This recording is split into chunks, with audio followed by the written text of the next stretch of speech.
The sky over New York City was a dull, heavy gray, the kind that makes the afternoon feel like evening.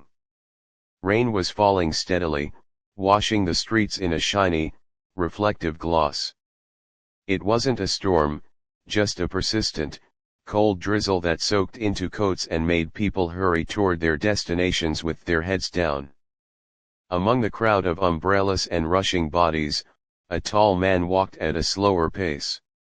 He was wearing a heavy, dark coat and a wool cap pulled low over his eyes. He didn't look like the movie star that millions of people knew from the big screen. Right now, he just looked like a dad trying to keep his little girl dry. Walking beside him was a young girl, no more than 6 years old.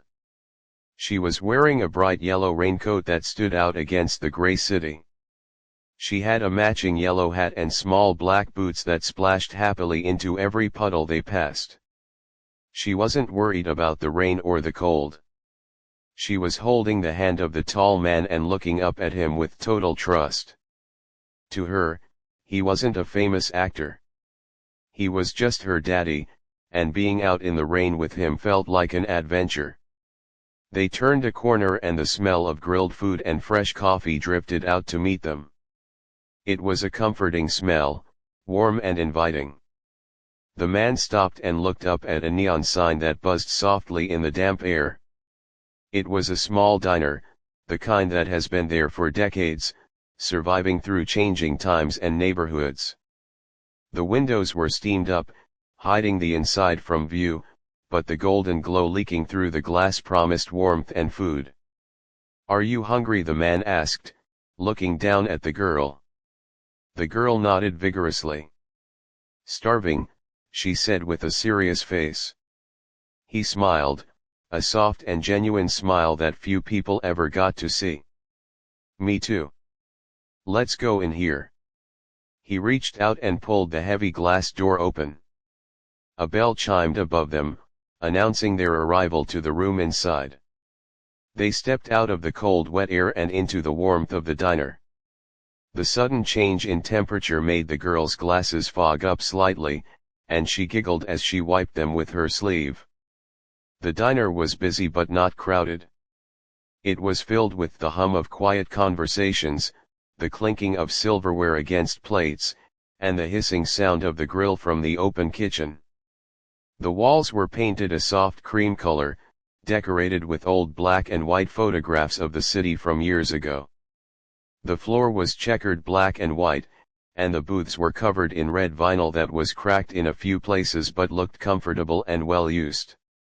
The man stood near the door for a moment, his eyes scanning the room. He was used to people staring at him, pointing, or whispering when he entered a room. He kept his head down, hoping the cap would hide his face. He just wanted a quiet meal where he could talk to his daughter without interruption. "Sit wherever you like, folks." A voice called out from behind the counter. It was a woman's voice, loud but friendly. The man looked toward the counter and saw a woman in her late 30s wiping down the surface. Her hair was pulled back in a tight ponytail, and she wore a white apron over her clothes. She looked busy, but she had taken a second to wave them toward a table. He squeezed his daughter's hand gently. "Come on, let's find a spot." They walked past a few tables. A couple of people glanced up as they passed, recognizing the famous face, but the man kept moving quickly to the back of the room. He found a booth in the corner, tucked away from the main flow of traffic. It was the kind of spot where you could see the whole room but still feel hidden. He slid into the booth, and the girl scrambled in on the opposite side, her legs dangling above the floor. The air in the corner was cooler, away from the kitchen, but it felt safe. The man took off his wet cap and ran a hand through his dark hair.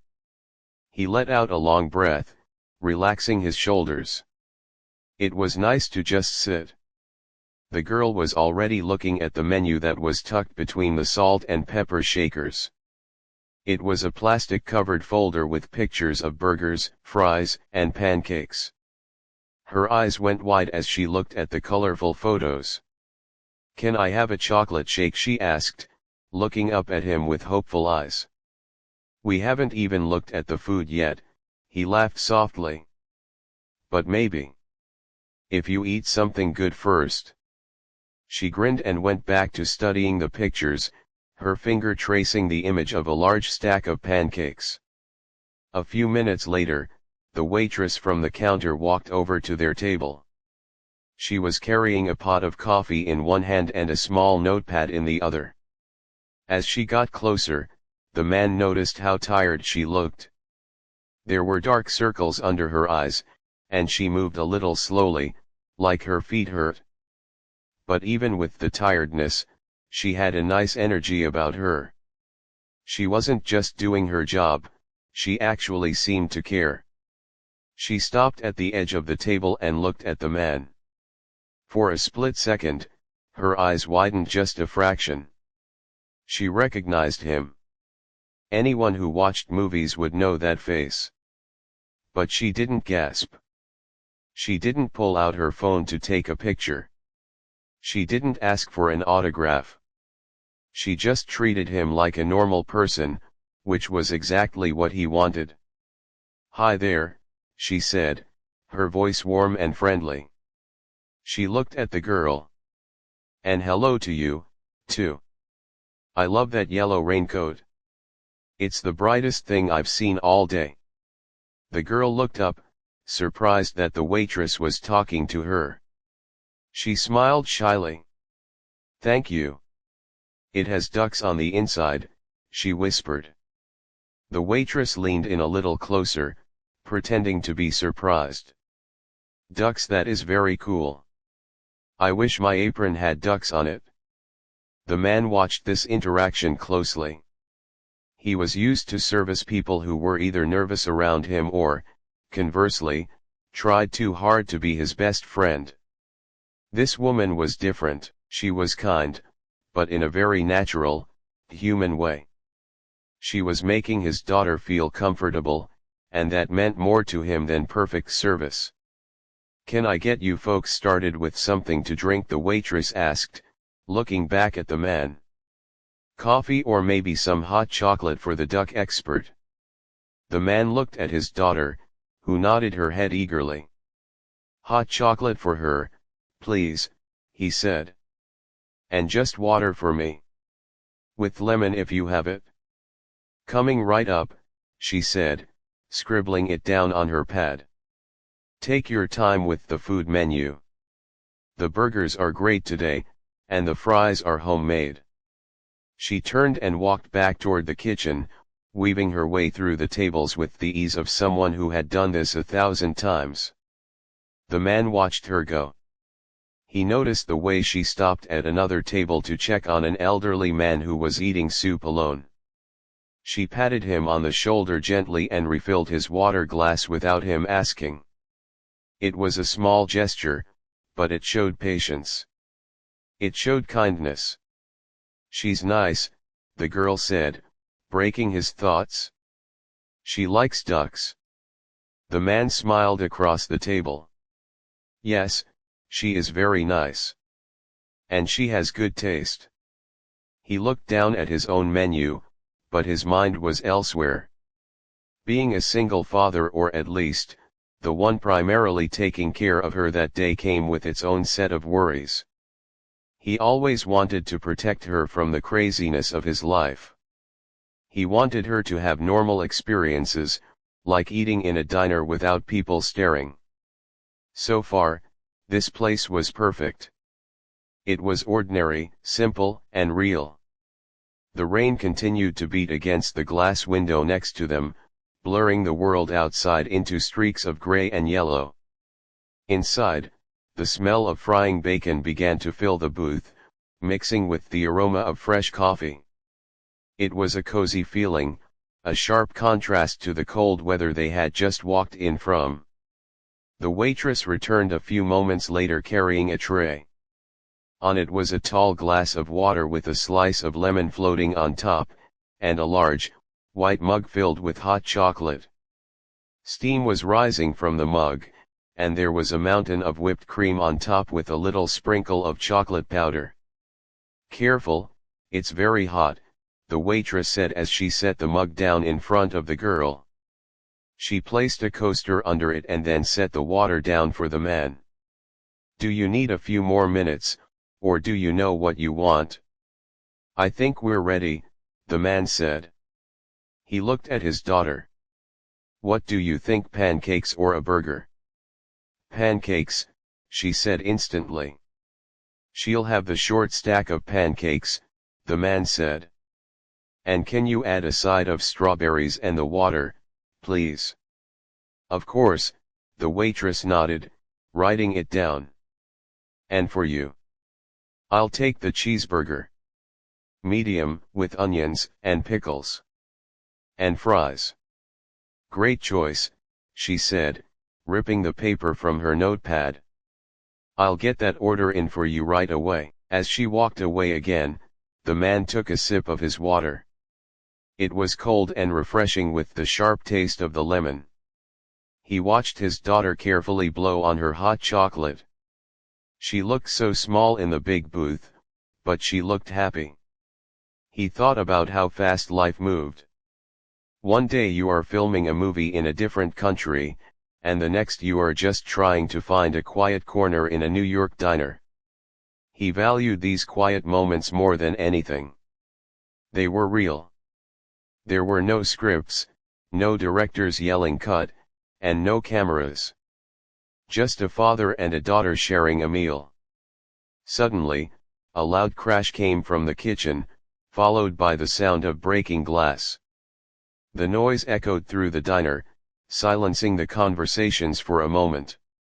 The man tensed up instinctively, his body ready to react. He looked toward the kitchen door.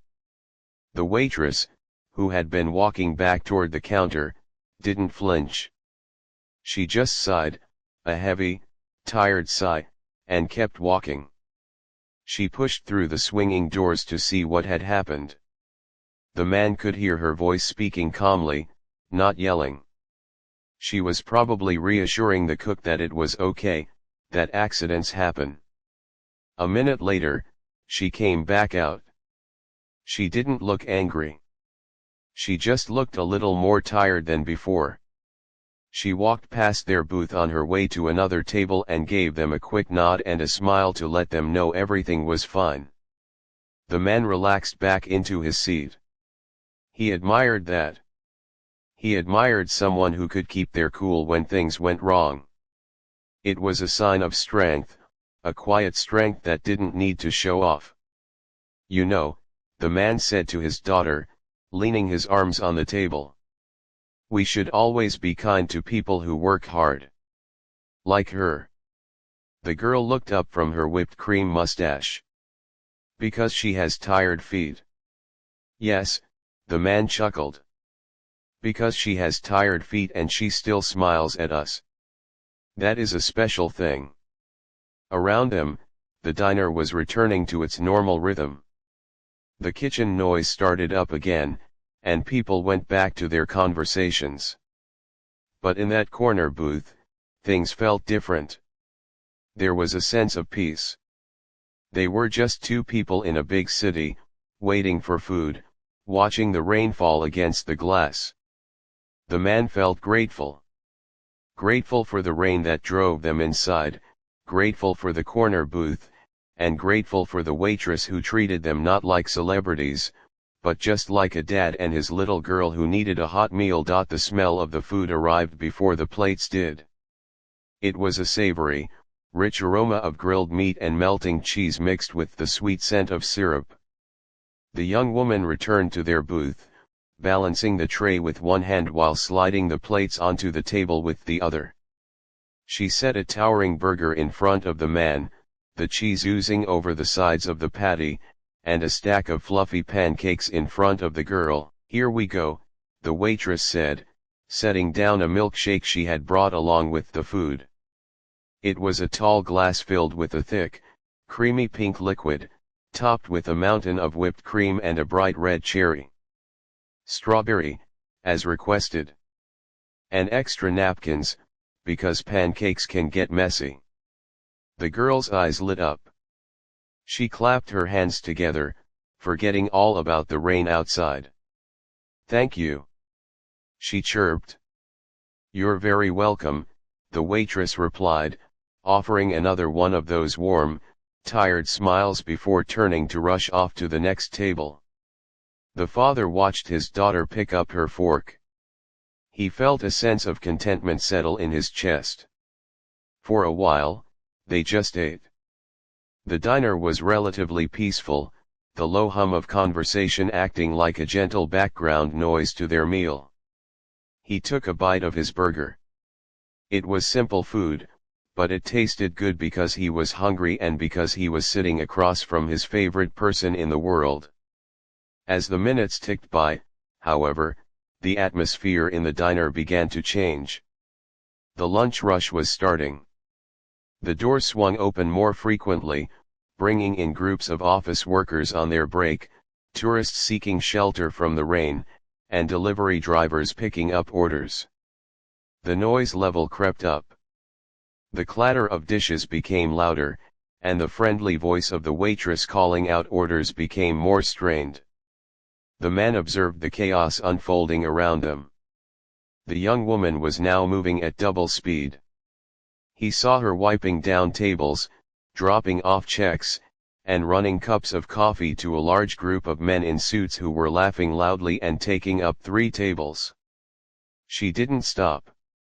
There was no break for her. Every time she passed their booth, she looked a little more flushed, a little more out of breath. A strand of hair had come loose from her ponytail and was sticking to her forehead, but she didn't have a free hand to push it back. Despite the chaos, she still checked on them. Once, she zoomed past, glanced at their table, and gave a thumbs up to ask if they were okay. The man nodded back. He appreciated that. He knew how hard it was to keep track of every table when a place got this busy. The girl was thoroughly enjoying her meal. She had covered her pancakes in a lake of maple syrup and was cutting them into bite-sized pieces with intense focus. She took a sip of her milkshake, leaving a white mustache of cream on her upper lip, which made her father laugh. It was a perfect, ordinary moment. But then, disaster struck. The girl, excited to tell her father a story about a duck she had seen in the park, waved her hands in the air to emphasize how big the duck was. Her elbow caught the edge of the heavy glass milkshake. Time seemed to slow down. The glass tipped. The father reached out, but he wasn't fast enough. The glass hit the table with a heavy thud and rolled over. The thick, pink strawberry liquid exploded out of the cup. It splashed across the table, soaking the placemat, dripping into the father's lap, and pooling onto the red vinyl seat next to the girl. It ran over the edge of the table and hit the floor with a wet splash. The whipped cream slid down the side of the table like a slow-moving white wave. The girl froze. Her hands stopped in mid-air. Her eyes went wide, filling instantly with tears. She looked at the mess, then up at her father, her face crumpling in terror. She knew she had made a huge mistake. She was a good kid who hated being in trouble, and the sheer size of the mess was overwhelming. The man sighed internally. He wasn't angry at his daughter, but he knew this meant a big cleanup. In many restaurants, this was the kind of thing that brought angry sighs from staff, eye rolls, or muttered complaints. He quickly grabbed a handful of napkins from the dispenser and started to blot the liquid from the table, trying to stop it from dripping onto his daughter's clothes. "It's okay," he said softly to her, seeing her bottom lip trembling. "It was just an accident. Don't cry." But the tears had already started.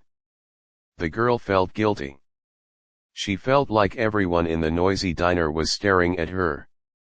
She put her head down on her arms, hiding her face, her small shoulders shaking with sobs. The joy of the outing was gone, replaced by shame.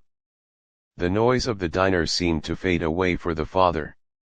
He focused entirely on comforting his daughter, murmuring reassurances while trying to mop up the sticky pink puddle with the flimsy paper napkins. They weren't doing much good. The milkshake was too thick, the mess too big. Suddenly, a shadow fell over the table.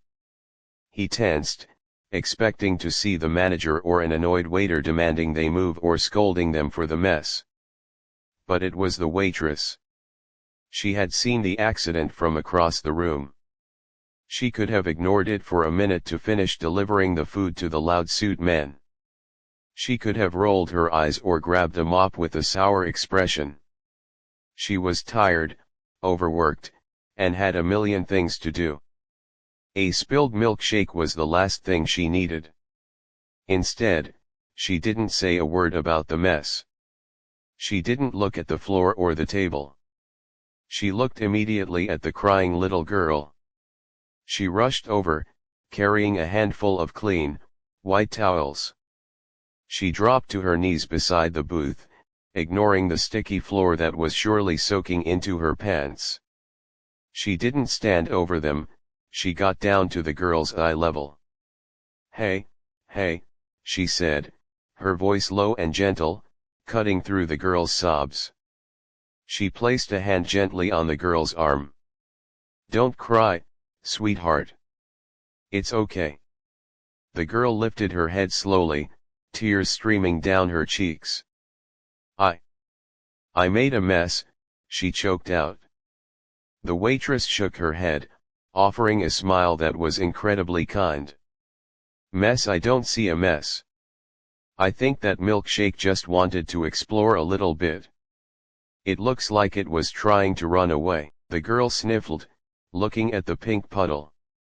"It fell. It happens," the waitress said seriously. "You know, I drop things all the time. Just last week, I dropped a whole tray of glasses. Crash. Bang. It was loud. But guess what? Nobody was mad, and I'm not mad at you. It's just milk. It cleans up." The father watched this interaction, his heart swelling with gratitude. He stopped wiping the table and just watched the woman. She wasn't just doing her job, she was protecting the little girl's feelings. She was turning a moment of shame into a moment of comfort. "Really?" the girl whispered. "Really," the waitress promised. She reached out and took a napkin, gently wiping a bit of whipped cream from the girl's chin. "Now, you sit here and dry your eyes. I'm going to get this cleaned up in 2 seconds. And then..." She leaned in closer, lowering her voice to a conspiratorial whisper. "I'm going to go to the kitchen and make you a brand new one. A super big one. And this time, I'll bring a lid so it can't run away." The girl's eyes widened. A new one? She wasn't in trouble. She looked at her father, who nodded and smiled at her. "See, she's nice," the father said. "It's all good." The waitress stood up then, her demeanor shifting from comforting mother hen to efficient worker. She began to wipe down the table with the thick towels, soaking up the liquid quickly. She moved the plates out of the way so they wouldn't get sticky. "I am so sorry," the father said to her, feeling the need to apologize. He reached for his wallet. "Let me pay for the cleaning or the shake." She looked up at him, stopping him mid-sentence with a stern but playful look. "Don't you dare worry about it. Accidents happen. She's just a kid. The most important thing is that she stops crying, right?" "Right," he said. "Thank you. You're very kind." "It's nothing," she said, tossing the soaking wet towels into a bin she had brought with her. She pulled a sanitized wipe from her apron and quickly scrubbed the sticky residue off the table, then wiped the vinyl seat. The floor was still a mess, but she didn't want to block the aisle. She moved the girl's plate back in front of her. "You keep eating those pancakes before they get cold. I'll be right back with the shake." She turned and hurried away, returning with a mop to quickly swipe the floor, then disappearing into the kitchen. The father watched her go. He was impressed. In a world where people were often rushed and indifferent, this woman had taken time to care. She had prioritized a child's feelings over efficiency. The girl was no longer crying. She was sniffing a little, but the terror was gone. She picked up her fork, looking at her father. "She said she drops glasses," the girl said quietly. "She did," the father agreed. "And she meant it? That was very nice of her to make you feel better." "She's a good waitress," the girl decided. "Yes," the father said, watching the kitchen doors swing back and forth, "she is a very good person." A few minutes later, the waitress reappeared. In her hand was a new milkshake. This one had a clear plastic lid on it, and she had brought 2 straws. She also had a small plate of cookies, warm from the oven. "Here we go," she said, placing the drink down carefully. "Operation Strawberry is back on. And these are on the house. A little treat for a brave girl." The girl smiled, a genuine, happy smile that erased the sadness from her face. "Thank you," she said politely. "You're welcome," the waitress said. She looked at the father. "How is the burger? Do you need a refill on that water?" "The burger is perfect, thank you. And I'm good on water," he said. He felt a strong urge to help her, to tip her well right then and there, but he waited. He didn't want to make it a transaction. He wanted her to know he appreciated her heart, not just her service. She nodded, looking around the room. The rush was peaking. The loud men in suits were waving for their check. A new family had just walked in and was standing by the door looking confused. "Well, I better get back to it," she said, wiping her hands on her apron. "Enjoy the cookies." She walked away, her shoulders straightening as she prepared to face the chaos again. The father watched her handle the rude men at the next table. They were complaining about the wait time. She listened patiently, nodded, and apologized with a professional calmness that he admired.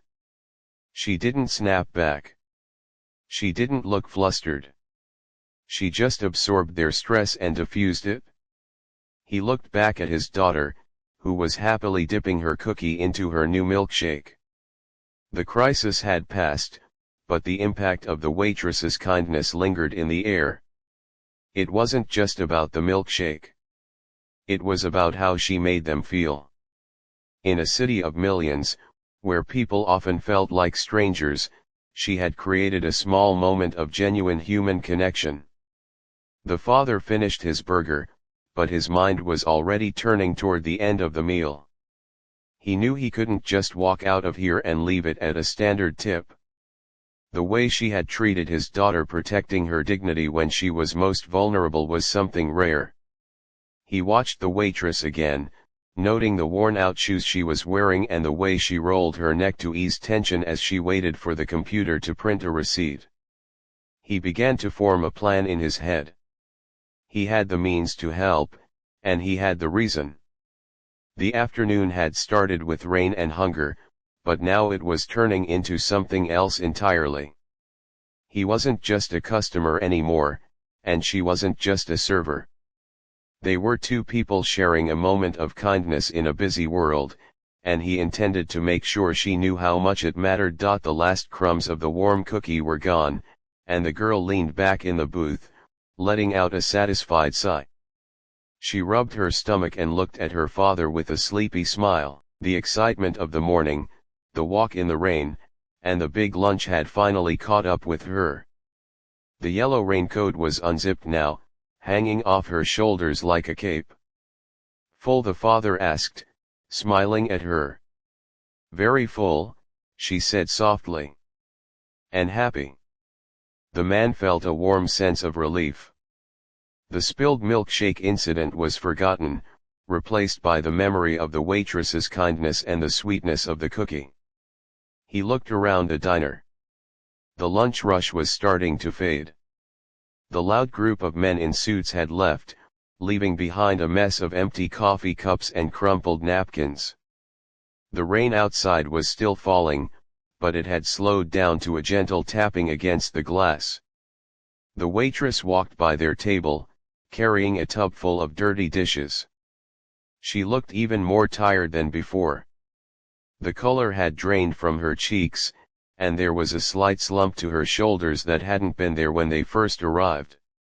She was moving slower now, fighting against the weight of a long, hard day. She caught the man's eye and forced a quick smile, but he could see it didn't quite reach her eyes this time. She disappeared into the kitchen, and the man turned his attention back to his daughter. He didn't want to leave just yet. He wanted to let her rest for a few more minutes before heading back out into the cold. A few minutes later, the waitress returned. She didn't have any dishes with her this time. She came over with a coffee pot in one hand, even though the man hadn't asked for a refill. She stopped at the booth, perhaps sensing that they were finished, but perhaps also needing a brief moment of stillness herself. "How was everything?" she asked, her voice a little husky from talking all day.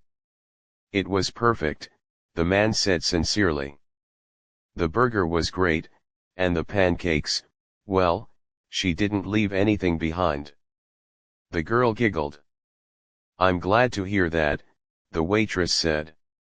She poured a little splash of water into his glass without him asking, a small gesture of care. "And the cookies, were they okay?" "They were the best," the girl said. The waitress nodded, looking down at the table. She didn't rush away immediately. She lingered for a second, her hand resting on the back of the empty chair opposite them. The man looked at her hand. It was red and rough from the hot water and the cleaning chemicals. He looked at her face again and noticed the fine lines of worry around her eyes. "You've had a busy day," he said gently. It wasn't a question, just a statement of fact. The waitress let out a breath and leaned against the booth slightly. "You have no idea. It's been non-stop since 6 this morning. My feet are screaming at me." She said it with a laugh, trying to keep things light, but the man could hear the exhaustion underneath. He knew what it felt like to work long hours, to push your body past its limit for the sake of a job. He had done it plenty of times in his life, especially when he was starting out, but looking at her, he sensed that her exhaustion wasn't just about one busy shift. It felt heavier, like the weight of the world was pressing down on her shoulders. "I hope they treat you well here," the man said. "You have a lot of patience. You handled that spill better than anyone I've seen." The waitress looked at the girl, who was busy playing with the sugar packets, stacking them into a little tower. "Kids will be kids," she said softly. "She's a sweet girl. Very polite. You don't see that much anymore." "She tries," the father said. "It's just us most of the time, so we look out for each other." The waitress nodded slowly. "Yeah. I get that. It's just me and my little boy. Well, it's a lot of work, but it's worth it." There was a pause in the conversation. The man didn't pry, but he left the door open. He took a sip of his water and waited. Sometimes, people just need to know that someone is willing to listen. The waitress looked around the diner to make sure no one was calling for her. Seeing that the coast was clear for a moment, she looked back at the man. Her guard dropped just a fraction. "Honestly, today has been a nightmare. Not just the customers. My car broke down this morning. The man looked up, his interest piqued. That's tough.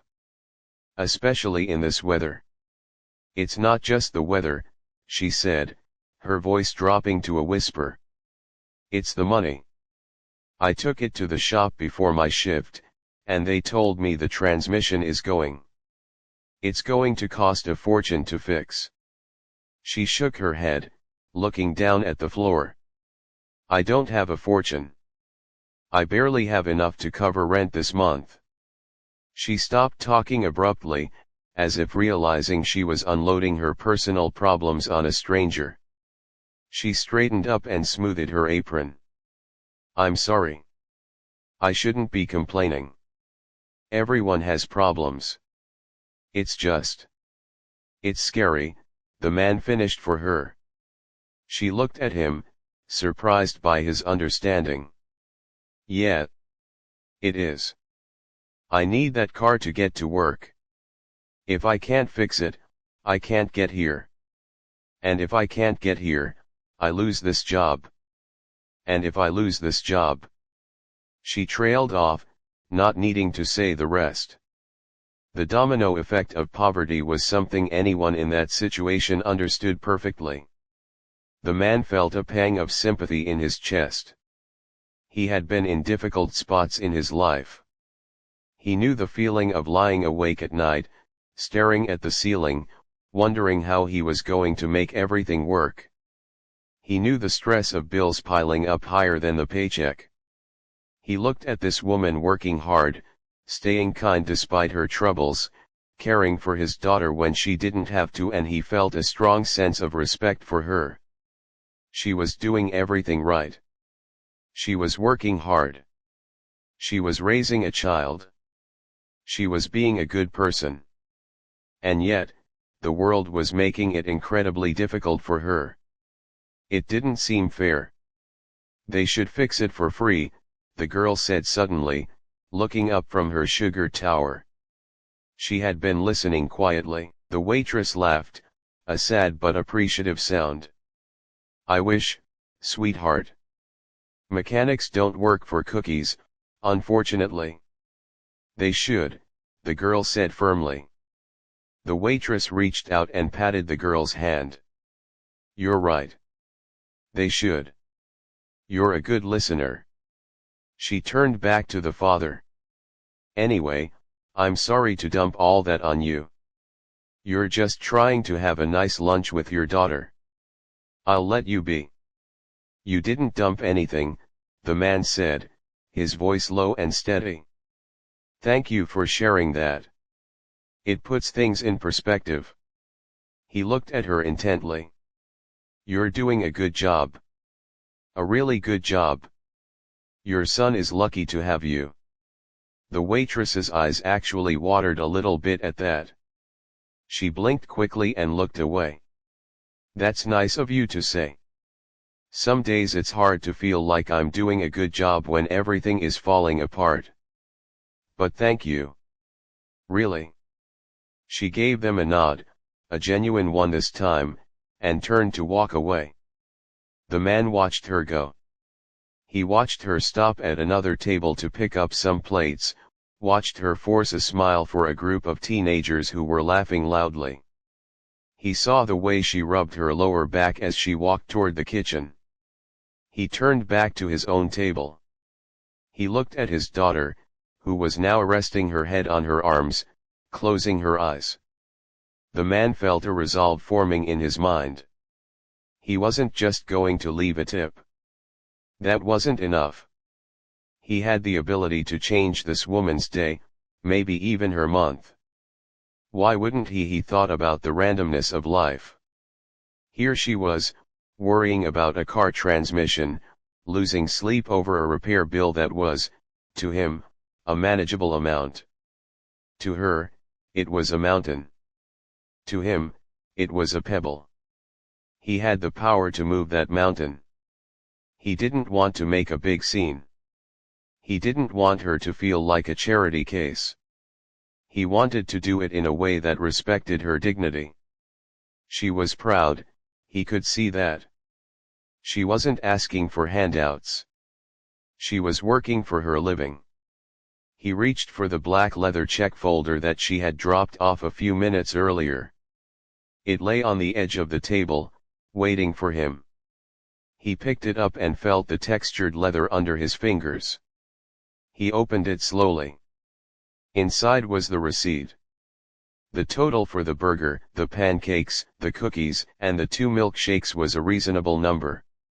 It was a modest price for a meal that had provided so much more than just food. The man took out his pen. He hovered it over the paper, thinking. He could write a check. He could give her cash. But he knew that the most direct way, the way that would help immediately without any awkwardness, was right here on this piece of paper. He thought about the car. He thought about the transmission. He thought about the look on her face when she talked about losing her job. He did a quick mental calculation. He wanted to cover the repair. He wanted to cover the rent she was worried about. He wanted to give her a cushion, a break, so she could breathe for a month. He wrote the numbers down. It was a large tip. An incredibly large tip. It was the kind of number that most people would never see on a receipt in their entire lives. But as he wrote it, he didn't feel a sense of loss. He felt a sense of excitement. He thought about how she would feel when she saw it. He also knew that he needed to write something. Just the number might be confusing. She might think it was a mistake. He needed to explain, but he didn't want to sound condescending. He wanted it to be personal. He thought for a moment. The rain was still tapping against the window. The diner was quieting down. He looked at his sleeping daughter and then back at the paper. He began to write. His handwriting was neat and deliberate. He kept it simple. He wanted to acknowledge her kindness. That was the most important part. The money was the tool, but the message was the heart. He finished writing and looked at the receipt. It looked good. It felt right. He closed the folder and placed his credit card inside. He didn't put a stack of $100 bills on the table, because he didn't want the other customers or the busboy to see it and make a fuss. He wanted it to be a private moment between him and her. He slid out of the booth, being careful not to wake his daughter. He gently shook her shoulder. Hey, sleepyhead. Time to go. The girl stirred and opened her eyes, blinking in the light. Are we going? We're going, he whispered. He helped her with her coat, zipping up the yellow front and pulling the hood over her head. She stood up, rubbing her eyes and holding onto his hand. The man looked toward the counter. The waitress was in the kitchen, probably helping with the dishes. He was glad she wasn't right there. He didn't want to see her face right now. He wanted to be gone when she found it. He wanted her reaction to be private, honest, and pure. He walked over to the register where the owner, an older man with a mustache, was standing. The man placed the black folder on the counter. We're all set, he said quietly. The owner opened the folder, glanced at the total, and then did a double take. His eyebrows shot up.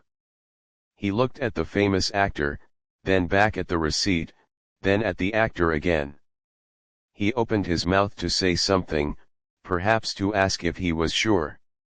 The man just gave him a small, serious nod. Please make sure she gets this. Directly. Of course, the owner stammered, looking at the receipt with awe. Thank you. She's a good kid. She is, the man agreed. Take care of her. With that, he turned around. He held his daughter's hand a little tighter. They walked toward the door. As they pushed it open, the cold air rushed in to meet them, but it didn't feel as cold as before. The man felt warm inside. They stepped out onto the sidewalk. The rain had stopped, leaving the city streets wet and shining under the streetlights. The world smelled fresh and clean. "Where are we going now?" the girl asked, looking up at him. "Home," the man said. "But first, do you want to see the ducks in the park one more time?" The rain stopped. The girl smiled, her tiredness forgotten. "Yes." And as they walked away from the diner, the man didn't look back. He knew what was going to happen inside. He knew that in a few minutes, a tired woman would open a black book and her life would change, just a little bit, for the better. And that was enough. The little brass bell above the door jingled softly as the heavy glass door swung shut, cutting off the cold draft from outside. The father and his daughter were gone, disappearing into the gray afternoon.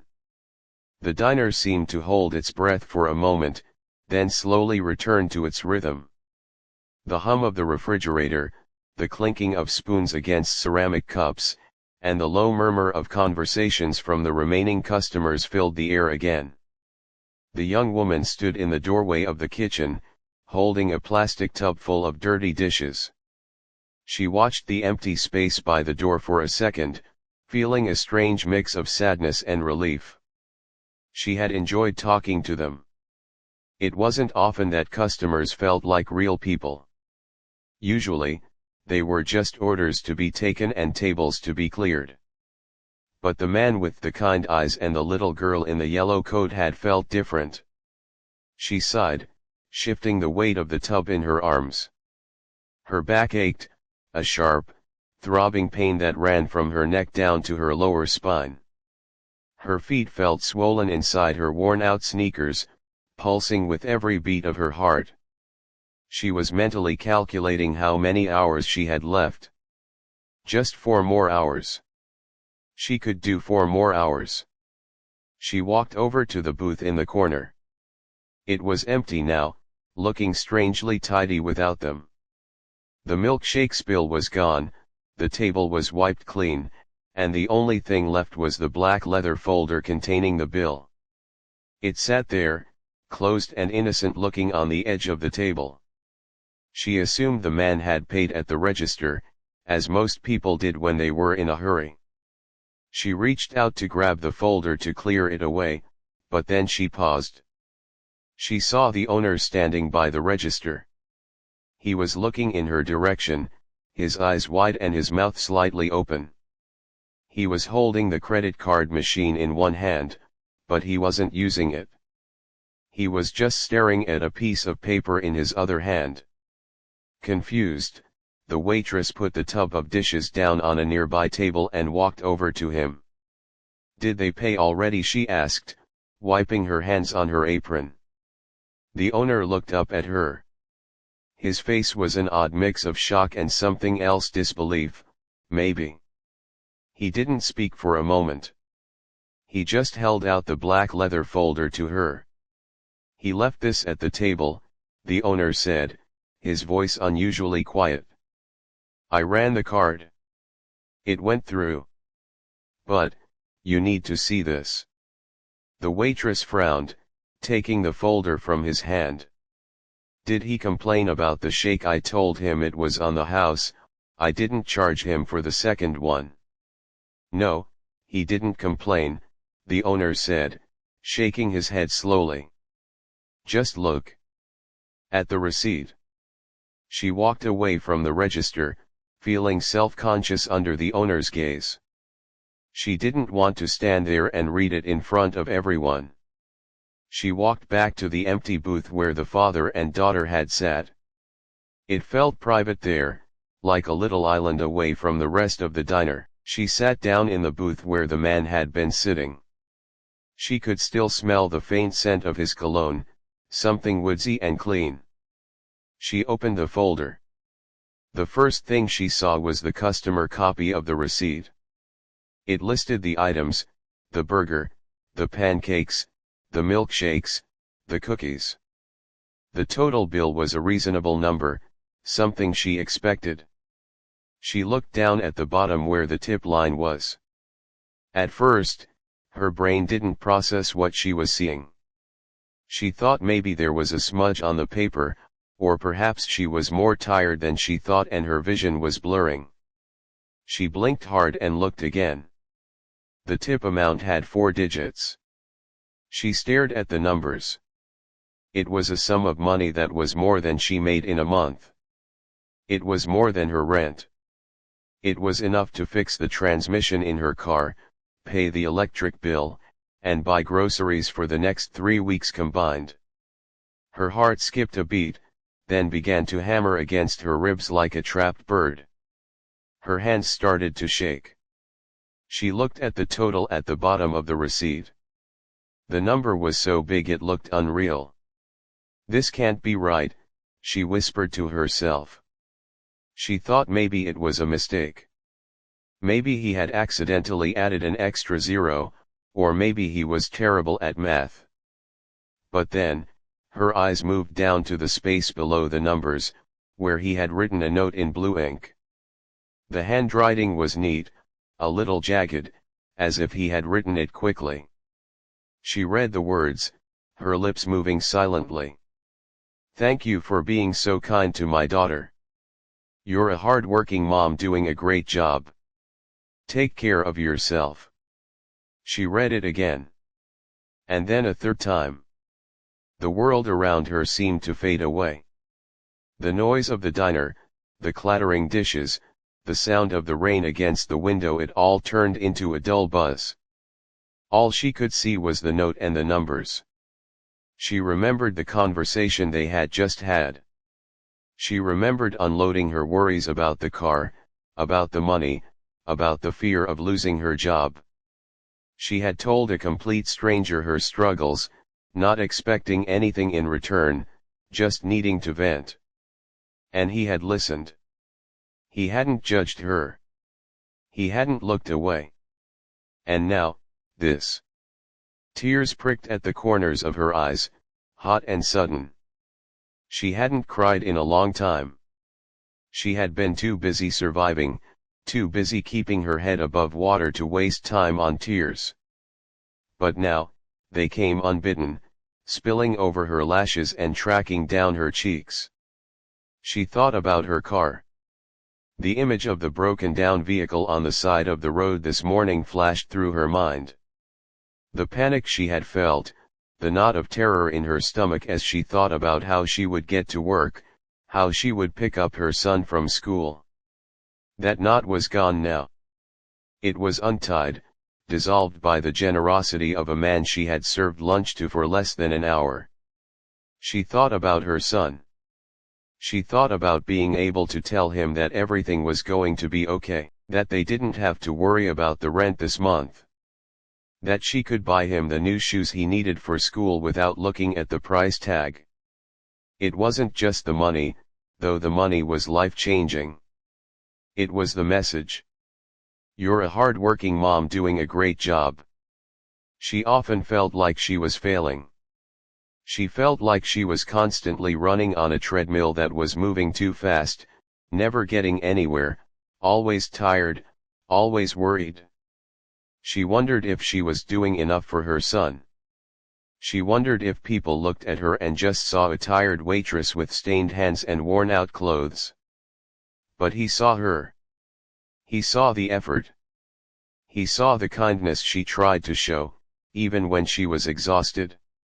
He saw the hard work. And he valued it enough to change her life. She quickly wiped her eyes with the back of her hand, not wanting the other customers to see her crying. She looked out the window, hoping to catch a glimpse of him, hoping to run outside and thank him, to ask him if he was serious, to give him a hug. But the street was empty. The yellow raincoat was gone. The gray sidewalk was wet and empty, reflecting the street lights. "He's gone," she whispered. A wave of sadness washed over her that she hadn't been able to say thank you face to face. But then, she realized something. That was probably how he wanted it. He didn't do this for a thank you. He didn't do it for praise or for a story he could tell his friends. He did it because he could. He did it to help. She looked down at the receipt again, holding it like it was made of gold.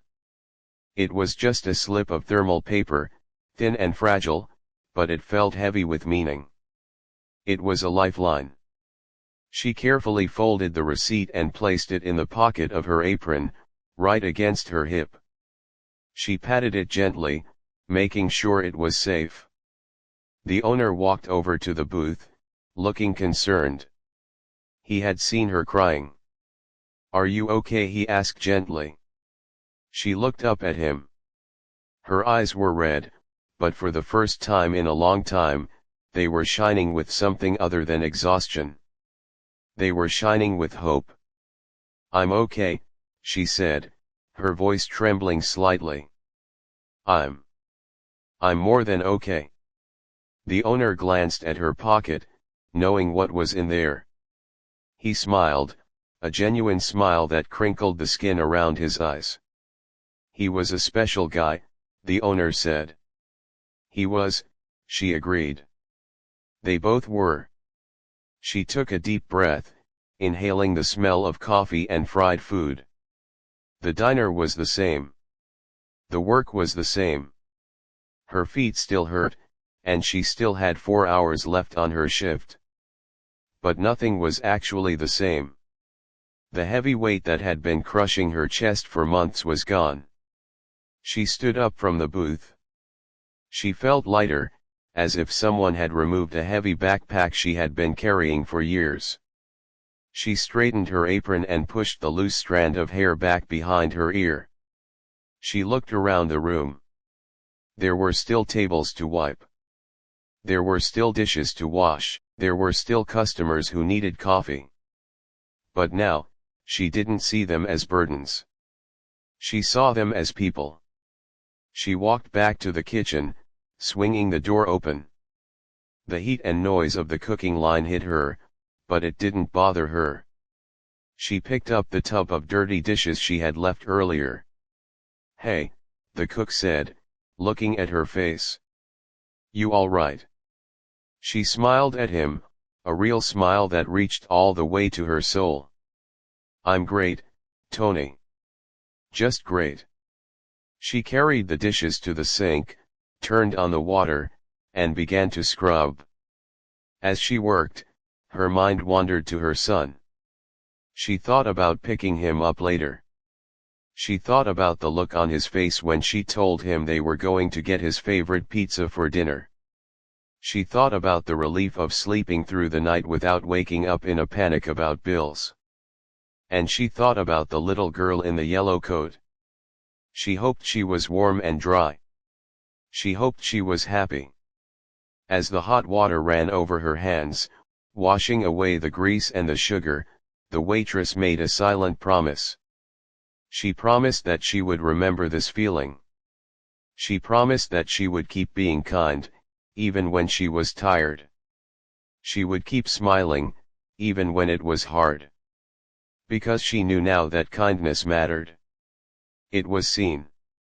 And sometimes, just sometimes, it came back to you when you least expected it, in the most incredible way possible. The last few hours of the shift seemed to fly by in a blur, even though the diner stayed busy until the evening lights flickered on.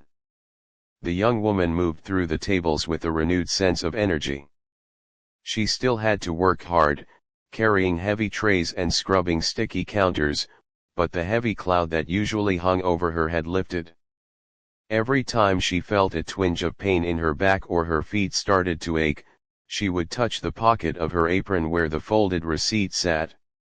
It was like a secret battery, charging her up from the inside. When the clock finally hit 6 o'clock, she clocked out. She said goodbye to the cook and the owner, waving cheerfully as she pushed through the glass doors. Outside, the air was crisp and cold. The rain had stopped completely, leaving the city streets slick and shining under the street lamps. Usually, she would dread the walk to the bus stop, especially knowing she had to figure out how to get her car from the shop the next day. But tonight, she walked with her head up.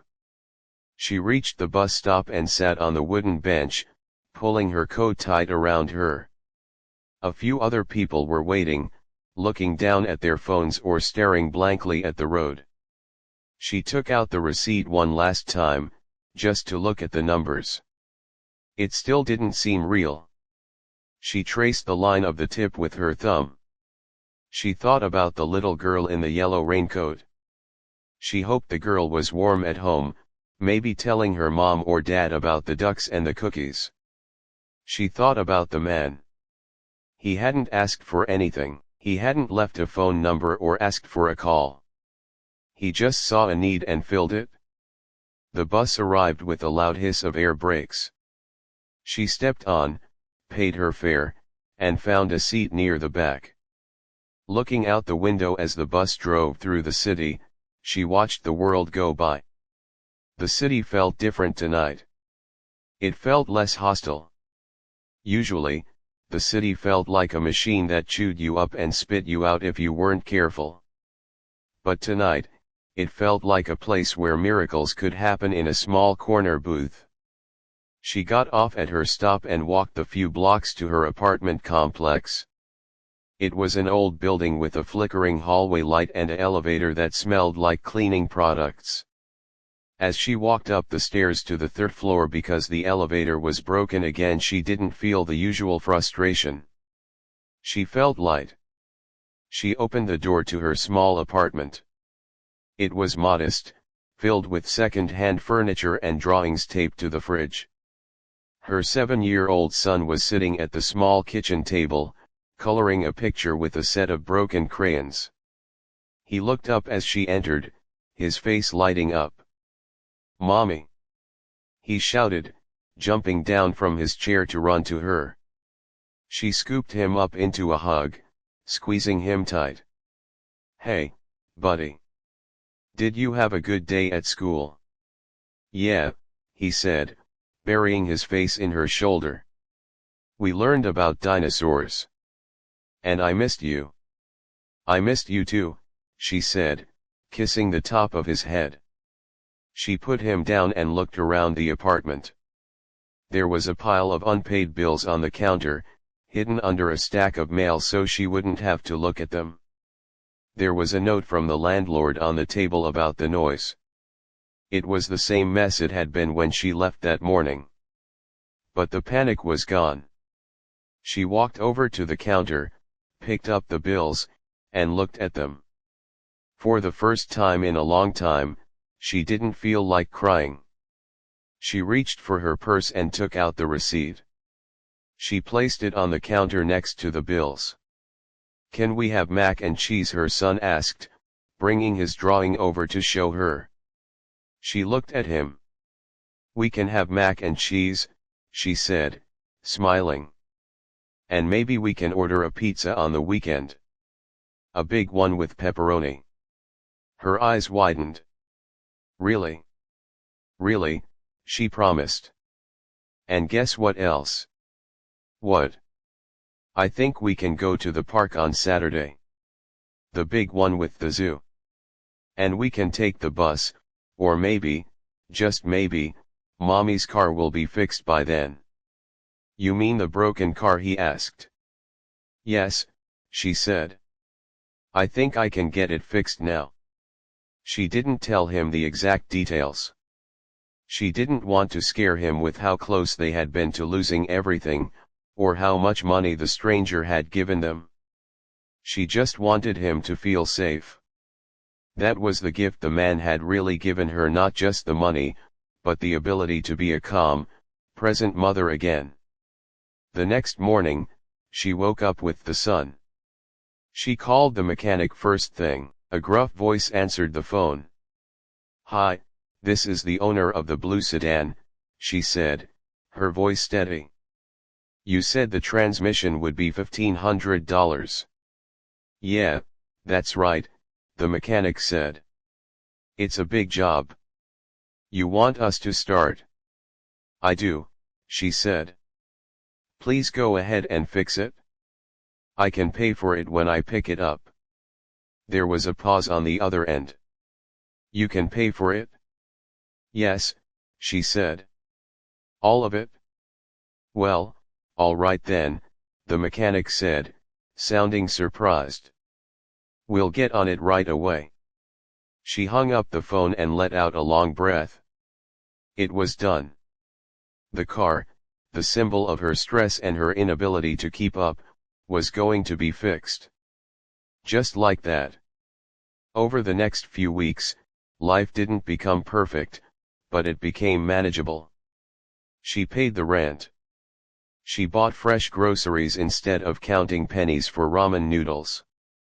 She bought her son a new pair of winter boots that actually fit. She even put a small amount of the money into a savings account for the first time, just in case. But the money wasn't the only thing that changed. She felt different about her job.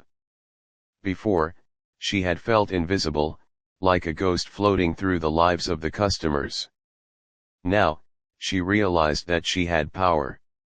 She had the power to make someone's day better, just like the man had done for her. She started being more patient with the grumpy customers. When someone was rude, she tried to imagine what stress they were carrying, just like she had been carrying her car troubles. She smiled more. She listened more. One afternoon, an elderly man came in. He was fumbling with his wallet, trying to count out change for a cup of coffee. He was short $1. His hands were shaking, and he looked embarrassed, his face turning red. Without hesitating, she reached into her pocket and pulled out $1. She dropped it into his hand. "Don't worry about it," she said softly. "It's on me today." The man looked up at her, his eyes watery. "Bless you," he whispered. "Thank you." "It's just $1, she said. "Have a good day." As she walked away, she thought about the famous actor in the corner booth. She wondered if he knew that his kindness was spreading. He had helped her, and now she was helping this man. It was like a ripple in a pond. One stone thrown in, and the waves kept going, touching shore after shore.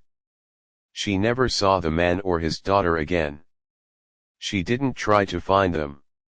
She didn't call the newspapers or post the receipt on social media to get famous. Some part of her wanted to keep the moment pure. It belonged to them, the tired waitress and the kind stranger in the quiet corner of the diner. If she shared it with the world, it might feel cheap, like a story to be sold rather than a moment to be cherished. Sometimes, when she was wiping down a table, she would look at that corner booth and smile. She would remember the little girl's laugh and the man's gentle voice. She realized that the story wasn't really about a celebrity giving away money, it was about being seen. It was about the fact that everyone you meet is fighting a battle you know nothing about. The man could have ignored her. He could have just paid his bill and left. He could have been annoyed by the spilled milkshake. But he chose to look deeper. He saw a human being who was struggling, and he decided to use his good fortune to lift her up. That was the lesson she carried with her. Wealth wasn't just about the money in your bank account. It was about the richness of your spirit. It was about having enough kindness in your heart to share with others, even when you didn't have to. Months passed. The seasons changed from rainy spring to hot summer. Her car was running smoothly. Her son was happy and healthy. The diner was still busy, and the work was still hard. But she wasn't tired anymore, not in her soul. One day, a new family came into the diner. It was a young couple with a baby who was crying loudly. The customers around them were starting to get annoyed, rolling their eyes and huffing. The parents looked stressed and embarrassed, trying to soothe the baby while looking at the menu. The waitress walked over to their table. She didn't look annoyed. She smiled at them. "It's okay," she said, leaning in so they could hear her over the crying. Babies cry. It's what they do best. The mother looked up, relieved to see a friendly face. I'm so sorry, she said. We're trying to hurry. Take your time, the waitress said. Can I get you some water, or maybe I can warm up a bottle for you if you have one? The mother's eyes filled with tears. You would do that? Of course, the waitress said. I've been there. Let me help. As she walked to the kitchen to warm the bottle, she caught the eye of the owner. He was watching her with a proud smile. She smiled back. She thought about the man again, the one who had started it all. She hoped that wherever he was having a good day. She hoped the world was being kind to him, the way he had been kind to her. Because in the end, that is what life is all about. It's not about the big moments or the fame. It's about the small moments of connection. It's about the milkshake that spills, the hand that reaches out to help, and the choice to be kind in a world that can sometimes be cold. It's about the yellow raincoat and the quiet booth in the back. It's about the realization that we are all just walking each other home. The waitress placed the warm bottle on the table for the grateful mother. The baby stopped crying for a moment, taking the bottle. The parents let out a sigh of relief. She walked away, wiping her hands on her apron, ready for the next customer. Her heart was full, her life was steady, and she knew that no matter how hard things got, she would always find a way to pay it forward. And that, she decided, was the best tip she had ever received.